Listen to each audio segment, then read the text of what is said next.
Purihin po ang Panginoon sa umagang ito. At muli po, tayo ay mag-aral ng kanyang banal na salita sa umagang ito. Tayo po ba'y handa ng ating mga puso't isipan? Bukas na po ba para sa salita ng Diyos na ating tatanggapin sa umagang ito? Tayo palakpakan po natin ang Panginoon. Nako. At ang ating pong pag-aaralan sa umagang ito sa Colossus chapter 3 verse 14 na ang sabi po rito sa Colossus chapter 3 verse 14, at higit sa lahat, taglayin ninyo ang pagmamahalan na siya nagbubuklod sa lahat na ganap na pagkakaisa. So tayo po'y manalangin, hingin natin ito ng basbas. Aming Ama na makapangyarihan sa lahat, Diyos ni Abraham, ni Jacob at ni Daniel, muli kami po ay nagpupurit, nagpapasalamat sa iyong kabutihan, sa iyong katapatan at sa iyong kadakilan ugad sa aming mga buhay. Sa oras na to, aming Ama, inaamin namin na wala kaming magagawa kung wala po ang patnubay ng iyong banal Espiritu Santo sa oras na ito sa aming kalagitnaan, upang Panginoon, mapag-aralan po namin mabuti, O Diyos, ang mga kapayagan na nais mong ipahayag sa amin sa kalagitnaan ito. Salamat po sa masaganang kapahayagan, wisdom, and knowledge, O God, na ipagkalumo po sa bawat isa sa amin. Patuloy mo pong i-anoint ang aking mga labi upang yung kapangyarihan, Panginoon, ng iyong mga banal na salita ay patuloy na dumaloy sa bawat puso't isipan na makakarinig nito, O God, at ito po ay matanim sa bawat puso't isipan ng bawat isa, at ito po ay ipamuhay namin bilang mga anak mo, Panginoon, dito sa lupa, at magawa naming mabuti yung nais mong palakaran sa bawat isa sa amin upang patuloy kaming maging katanggap-tanggap, Panginoon, na mga anak mo, O Diyos, sa iglesyang ito. Salamat po, at balutin mo ng banal na presensya ang lugar na ito. Thank you, Holy Spirit, in Jesus' name. Amen. So tayo po na mga mananampalataya na pinili ng Diyos bago pa niya likhayin at ang lupa, ay meron po siyang plano sa bawat isa sa atin. Hindi lamang po niya plano na tayo ay bigyan niya ng pamilya sa laman, magulang sa laman, at kapatid natin sa laman. Kundi meron din po siyang plano sa bawat isa sa atin upang tayo ay maging isang kapamilya niya. Ilagay niya sa tunay na pamilya na ito ay itinalagapan niya bago likhain ang langit at ang lupa. Kaya po tayo ay tinawag ng Panginoon, pinili ng Diyos mula sa sanlibutan upang tayo ay pagsama-samahin sa isang iglesia ng Panginoon upang tayo po ay maging isang pamilya. Amen po ba tayo doon? Pag tayo ay binako na po niya sa iglesyang ito, halimbawa sa iglesyang ito, kung dati ang ating magulang ay dalawa lang, isang ama at isang ina, ngayon po dumami na po kasi lahat ng matatanda dito ay ituturing po natin na ating magulang sa espiritual. Yun namang mga kabataan, kung ang anak natin ay tatlo, at dahil tayo ay tinawag ng Panginoon sa itinalaga niyang pamilyang espiritual na kanyang itinalaga sa bawat isa sa atin, darumami po yung ating mga anak. Kaya ang ituturing po natin sa mga bata o kabataan ay mga anak na rin po natin. At yung mga kaedad natin ay mga kapatid natin sa pananampalat. So ibig sabihin nun, lumaki po yung ating pamilya. Kung dati ilan lang tayo, ngayon po lumaki na po yung ating pamilya. So meron pong hinihingi ang Diyos sa bawat isa sa atin kung ano po yung nais niya na gawin natin upang tayo ay mabuklod sa pagkakaisa sa pamamagitan po ng pag-iibigan. Kasi kung walang pag-ibig, imposible po na tayo ay mabubuklod sa lubos na pagkakaisa. Kaya napakahalaga sa isang mananampalataya na tayo ay pinili ng Diyos na maging anak niya o maging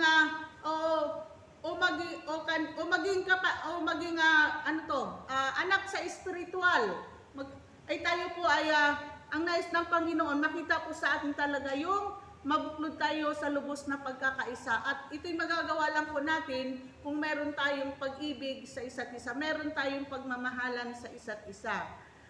Kasi meron po tayong tungkulin na pangalagaan natin ang bawat isa. Hindi lamang po yung ating pamilya sa laman, higit sa lahat, meron tayong pananagutin na tuutungkulin na pangalagaan natin ang mga kapatid natin sa espiritual o mga anak natin sa espiritual.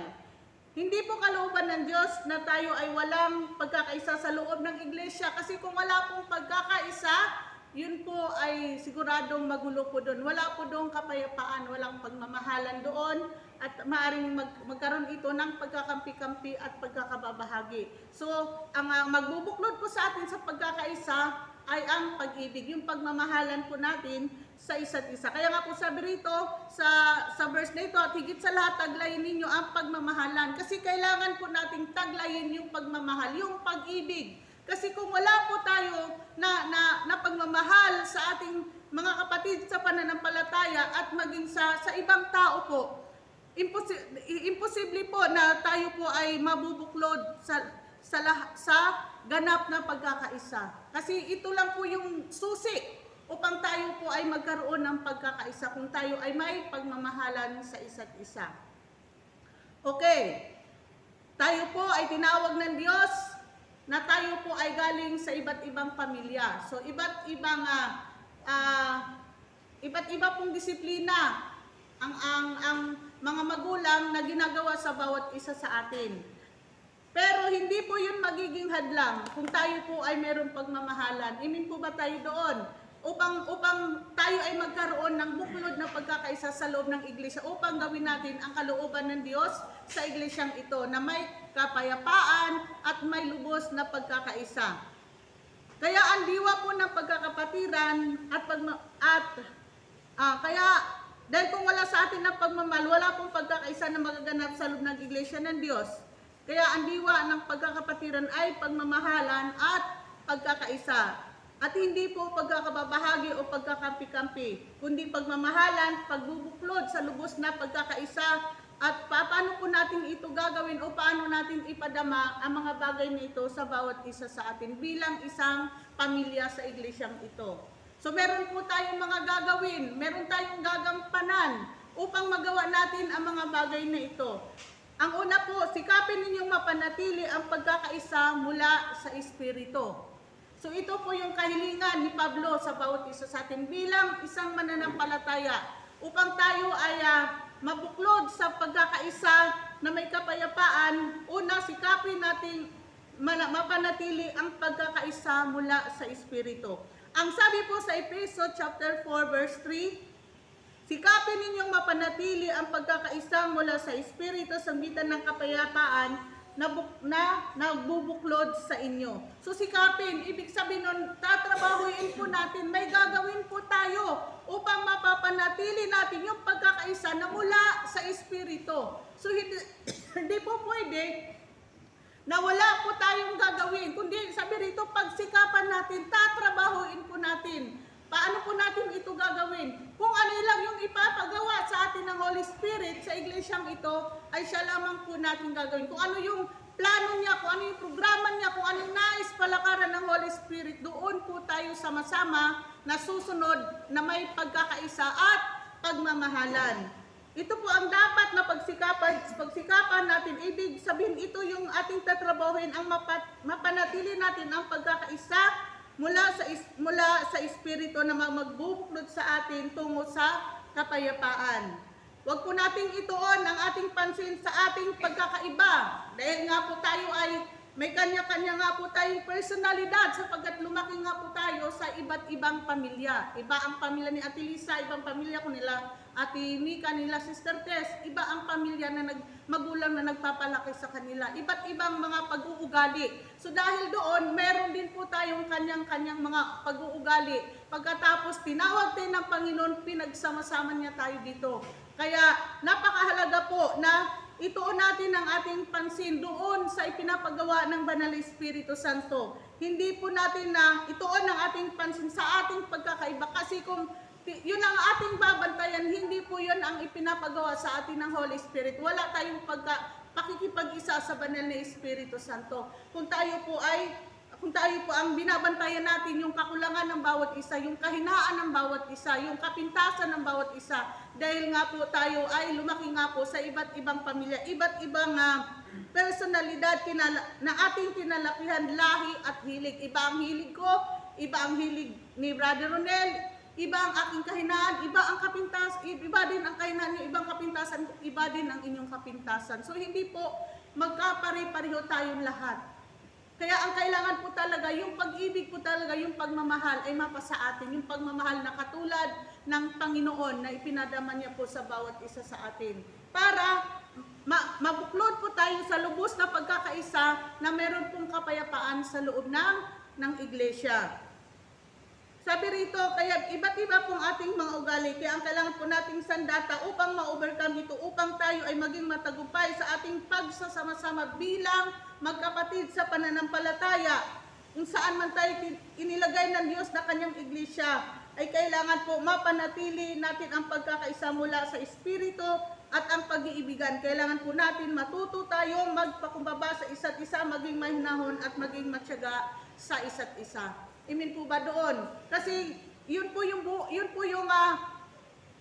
pakikipag-isa natin sa Holy Spirit. Dibaga, ano baga ang bunga ng Holy Spirit? Naroon yung pag-ibig, kagalakan, kapayapaan, katyagaan, kabutihan, katapatan, kahinaunan, pagpipigil sa sarili. Kailangan po, meron po tayong mga pag-uugaling ito. Dahil kung wala po tayo nito, mahirap po na tayo po ay magkakaisa sa iglesyang ito. Kaya dapat po huwag nating titingnan yung ating kahinaan, tanggapin natin ang kahinaan ng bawat isa, ipanalangin natin ang kahinaan ng bawat isa na tayo ay maparihas na mabago ng Panginoon. Kasi hindi nga po tayo perpekto. So, kailangan po natin ng pag-ibig. Kailangan po nating mapanatili ang pagkakaisang mula sa Espiritu. Kung ano yung ipinapahayag ng Holy Spirit sa atin, halimbawa sa iglesyang ito, doon po tayo magkaisa, doon tayo pumukos, doon tayo magtulungan, doon tayo magdamayan, doon tayo magpalakasan upang magawa natin kung ang programa ng Holy Spirit na nais na lakaran ng iglesyang ito, na ito yung masunod at ito po yung magtagumpay. At huwag po nating babantayan ang kahinaan ng bawat isa. At matuto rin po tayo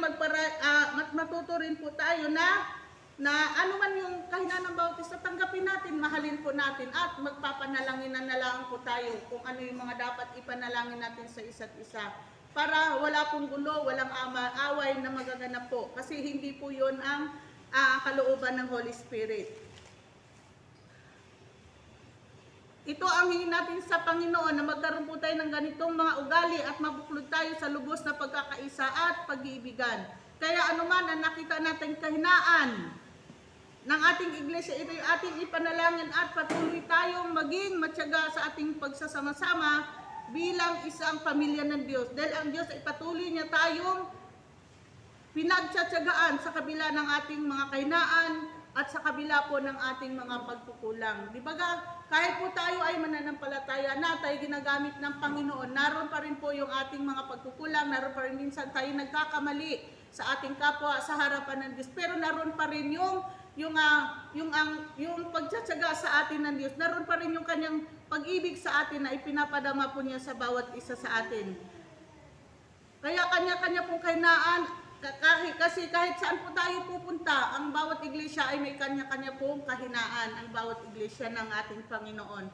Kaya kailangan pong mapanatili po talaga sa atin yung pag-ibig, yung pagmamahal, kasi hindi dapat yun mawala sa atin. Kasi kung meron po tayo noon, tayo po ay mangingibabaw pa rin po yung ating lubos na pagkakaisa, sapagkat ito yung bunga ng pag-ibig. Kung may pag-ibig tayo, ito po ang magiging bunga niya. Ang tayo po ay lubos na mabuklod sa pagkakaisa. Pangalawa, ano naman marunong magparaya dahil sa pagmamahal sa kapatiran. So ito po yung pangalawa. Yung una po ay matuto tayong nasa nabaga ako. Ang una ay sikapin ninyong mapanatili ang pagkakaisang mula sa Espiritu. Pangalawa, matuto tayong magpasensya sa isa't isa, magpatawad gaya ng pagpapatawad sa atin ng Panginoon.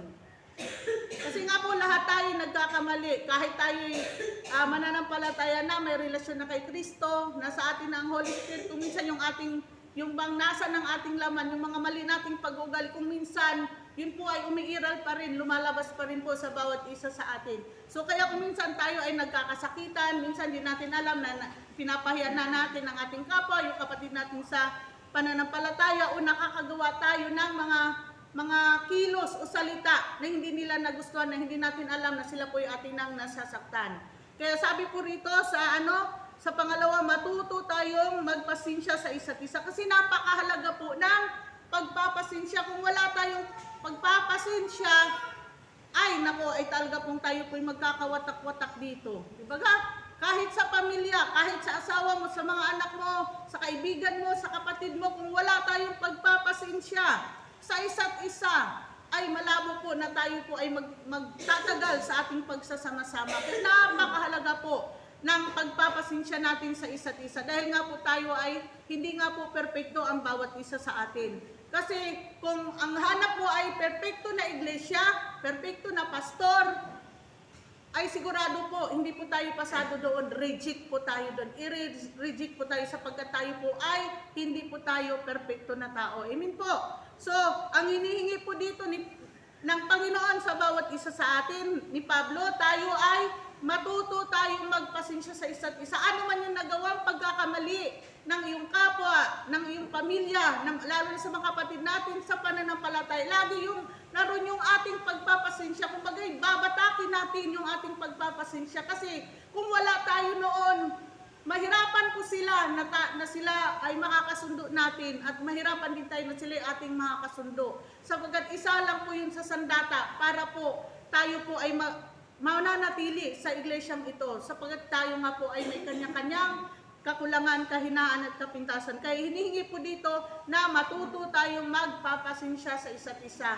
Kaya ano man yung nagawa ng kapatid mo, siya may nakapagsalita sa na hindi maganda, mayroon mo siyang ikinikilos na hindi mo nagustuhan, narin pa rin po na yung pagpapasensya pa rin po ang ating pairalin. At ano pa, kung may hinanakit, hindi lang pagpapasensya, kundi kung may hinanakit ka, kanino man magpatawad ka, gaya ng pagpapatawad sa inyo ng Panginoon. So kung tayo po may sama ng loob, sa kapatid natin sa pananampalataya o sa ating pamilya o kung sino man tao, sabi rito, matuto po tayo magpatawad kung paano po tayong pinatawad ng Panginoon. Kasi, halimbawa may tao nakasakit sa'yo, may tao na umaapi sa'yo, may tao na nanlalamang sa'yo, may taong sumisira sa'yo. Matagal ng pangyayari, pero hindi mo makalimut-limutan. Pag naalala mo, ikay nagagalit, minsan ikay naaawa sa sarili mo at hindi mo siya mapatapatawad. Ikaw rin, tayo rin po ang mahihirapan nun. Yun po'y mabigat po yun na dalahin sa ating mga puso. At kahit anong gawin mo, kahit magtambling-tambling ka pa diyan, kung hindi tayo marunong magpatawad at hindi natin tanggapin na nangyari na yun, hindi po natin mabago yung nangyari na yun. Kahit anong gawin mo, hindi na natin mabago-bago ang pangyayaring iyon. Amen? So ang kailangan, magpatawad po tayo. Tanggapin natin na nangyari na yun. Ganun talaga. Yun ay bahagi din yan ng paghubog sa atin ng Panginoon upang mahubog sa atin ang pagmamahal natin sa isa't isa.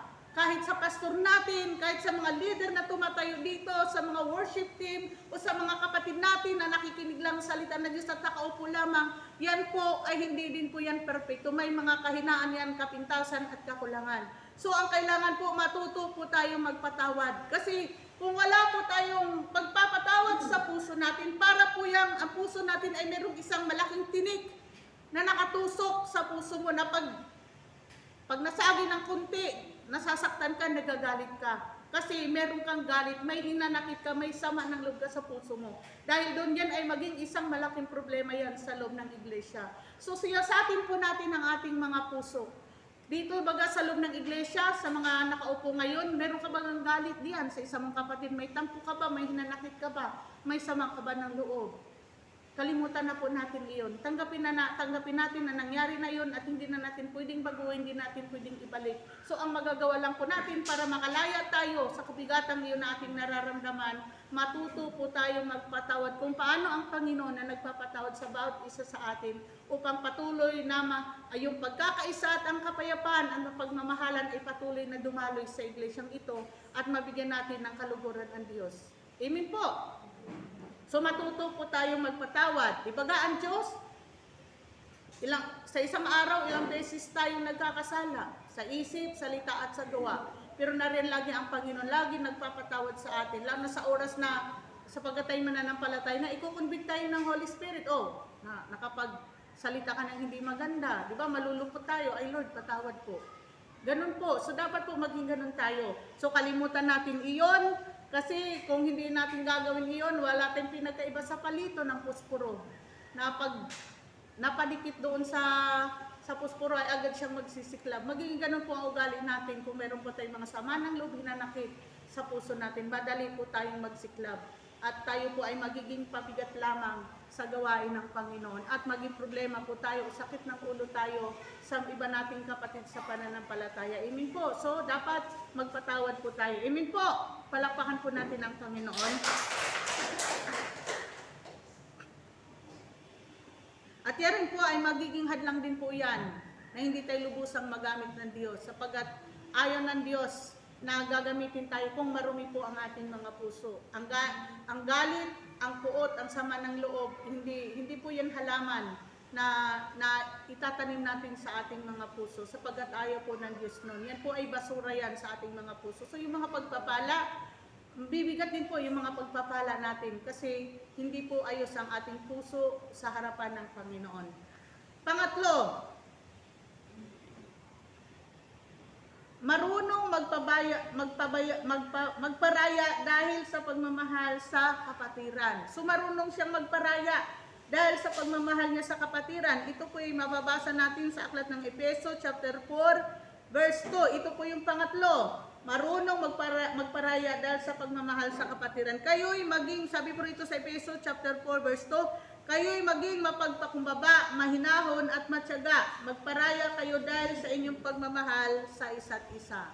Kung mahal natin ang isa't isa, ano man yung ginawa ng iyong kapatid, kung ikaw may nilalamangan, kung ikaw man ay ipinapahiya, pinagsasalitaan ng hindi maganda, sinisira ang puri, pinag-iisipan ng hindi maganda, tayo po ay magparaya. Hayaan na lang po natin, ipanalangin na lang natin sa Panginoon. Kasi kung papatulan mo iyon, lalong lalaki ang gulo, lalawak yung issue, lalo pong magiging problema iyon. At yun po ay, yan po ay butas ng kaaway upang yung ating paglilingkod ay, kumbaga yung ating paglilingkod ay mahadlangan po ng kaaway. So matuto po tayo magpareho. Ikaw may nilalamangan, paubayan mo na sa Panginoon. Ang Diyos ang magbabalik sa iyo noon. Ang Diyos ang magbabayad sa iyo noon. Alang-alang sa pagmamahal natin sa isa't isa. Kasi nalalamangan ka lang ng konti o ikaw yung gustong gumawa ng bagay na yun pero sa iba ibinigay at ikaw ay nagtampo ka na, nagalit ka na.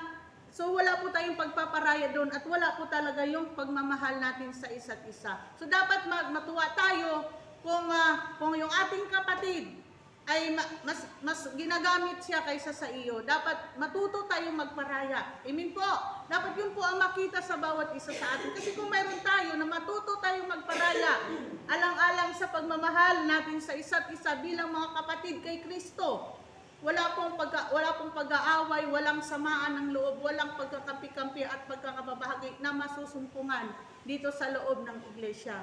So, magparaya po tayo alang-alang sa pagmamahal natin sa isa't isa.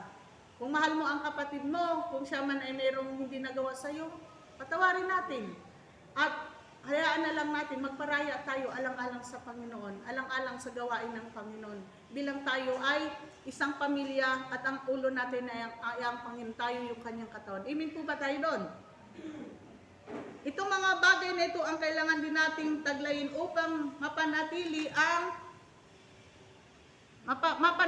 natin yung pagkakaisa, yung pag-ibig na ito ay nagbubuklod sa lubos na pagkakaisa. So kailangan po natin na tayo ay matutong magparaya sa ating mga kapatid sa pananampalataya alang-alang sa pagmamahal natin sa isa't isa.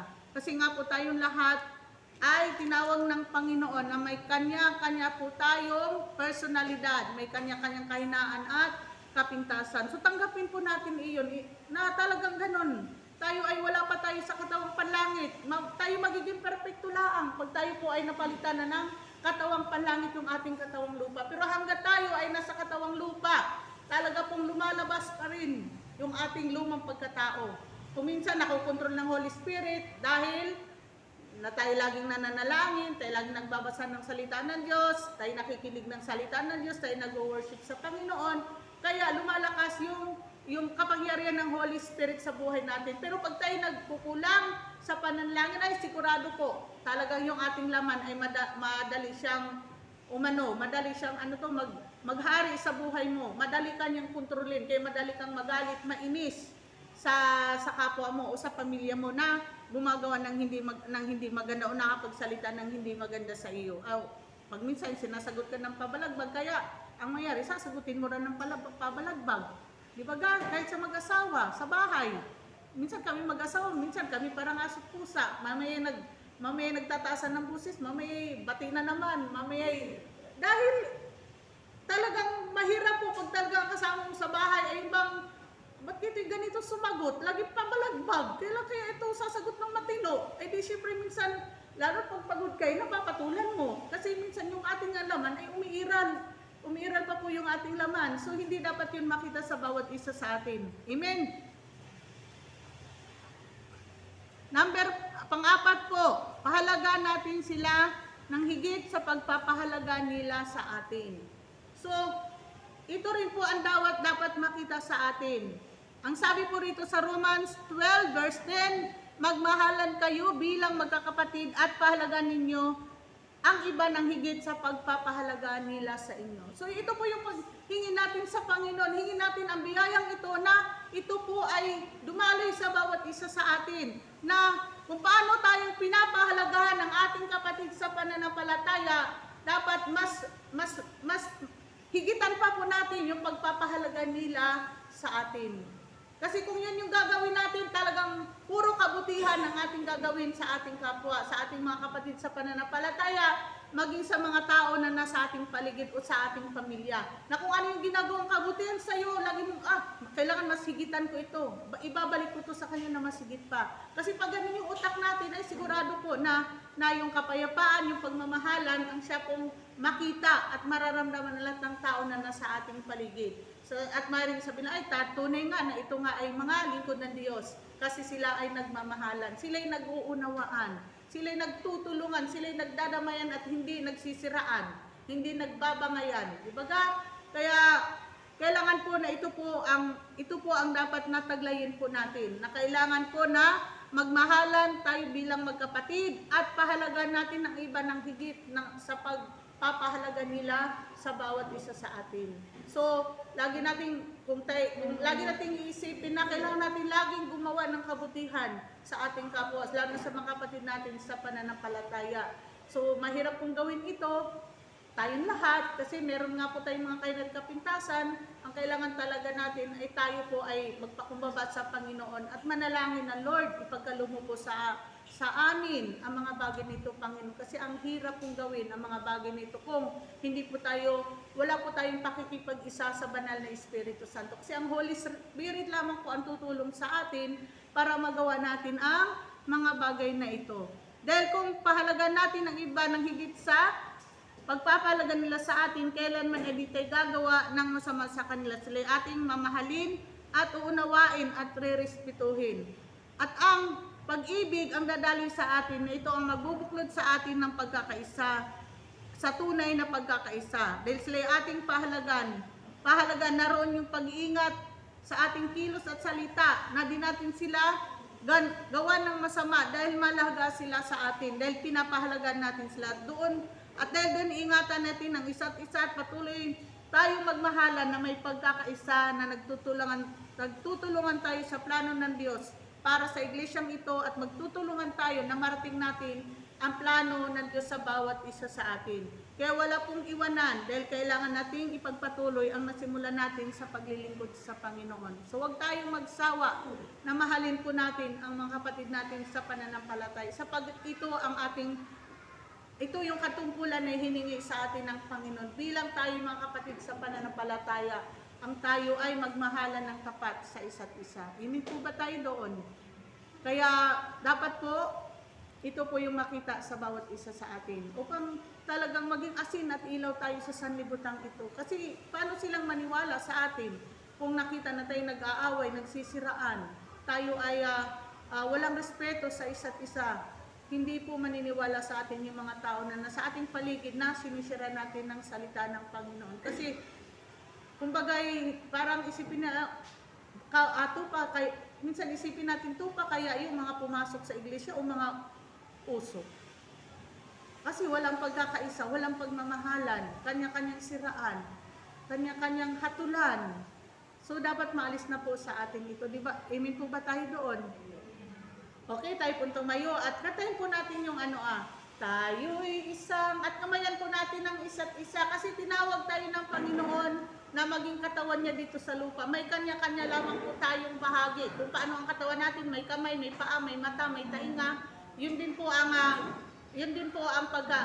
gagampanan natin dito sa iglesia. May kanya-kanya pong wisdom ang ibinibigay sa atin ng Panginoon. So kailangan po natin ng isa't isa, magtulungan tayo, magkaisa tayo at magmahalan tayo. Kaya kantahin po natin yun, Ate Tess, yung tayo'y isang, sige po, lapitan natin ng isa't isa, kamayan natin at ipadama po natin ang pagmamahalan sa isa't isa. Tayo'y isang katawan sa harapan ng may kapal, hinubog ng kanyang palad upang maging kagalakan. May isang Diyos na may layunin at may utos na dapat sundin, magmahalan, magpatawaran, bunga ng pag-ibig, Diyos ang pinagulan. Iabot mo ang iyong kamay, kamilisig sa pagkakaisa, kung may tampuhan man o kaya'y may alitan, tapusin na, limutin na tayo'y magkaisa, pagkat ngayon ang panahon ng pagsasama-sama, sino ka man, saan ka man, di na ito mahalaga. Di ba ga, sino ka man, saan ka man, hindi na ito mahalaga. Ang mahalaga tayo ay magmahalan at magkaisa tayo sa iglesia ng Panginoon. Bilang tayo ay tinipon ng Diyos sa lugar na ito, bilang mga anak niya. So isang pamilya po tayo na kailangan po natin na magkaisa at magmahalan. Amen po ba? Okay, palakpakan natin ang Panginoon at maraming salamat.